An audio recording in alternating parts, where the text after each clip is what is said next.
Hey everyone, how you doing? JD Strategic here. I hope everyone's doing great today. Today's video, we're going to be talking about how to structure your investment portfolio. This is the basic formula, portfolio strategy to structure your investments. If you don't know anything about investing, if you're scared to invest, I strongly advise you follow this basic formula. This doesn't come from me. This comes from the book The Intelligent Investor, which is written by Benjamin Graham, who is the mentor of Warren Buffett. So if you don't know anything about investing, you've probably still heard the name Warren Buffett. He's considered to be one of the greatest investors of all time, if not the greatest.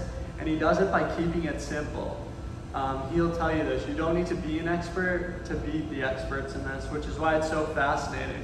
And it's also so unfortunate why there's still such a significant portion of the country that is so fearful to invest their money. Because it really is the only way to accumulate wealth. So if you can just follow this basic formula and follow this plan for the next 20, 30 years, it really is one of the greatest ways to accumulate wealth. So we'll start with the top, 60% into the US stock market.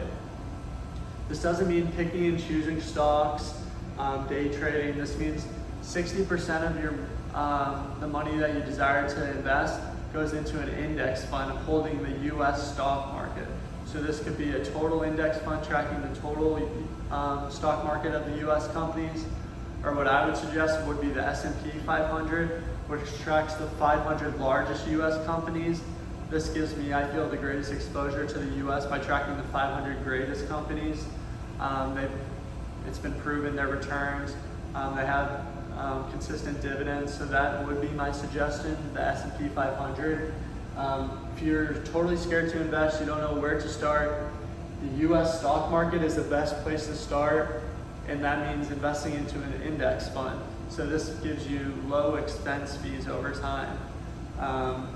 So next on the list would be 20% into international stocks. So over time, we're seeing like inflation rate right now is about 8% on year to date. So it is important to give yourself some diversification in your portfolio. So that means putting some money into international stocks.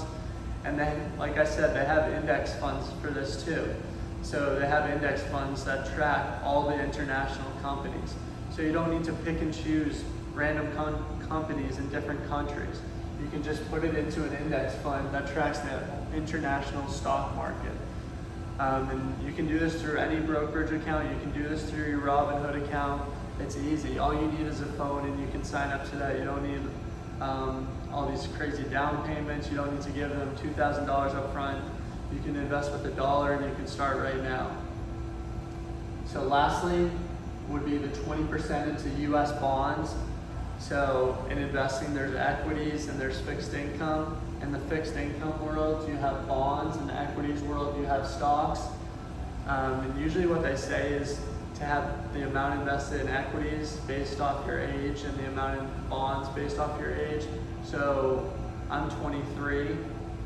So they would say have 23% invested in bonds and 77% invested into the stock market. So this gives you your 100%. But what I'll tell you, and I think talking to most investors in the world, if you're younger, you really don't need to have that 20% in the bonds.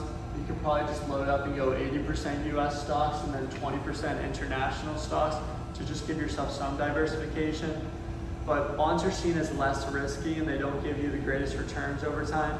And if you have that long-term investing timetable, this low risk play isn't really the best idea.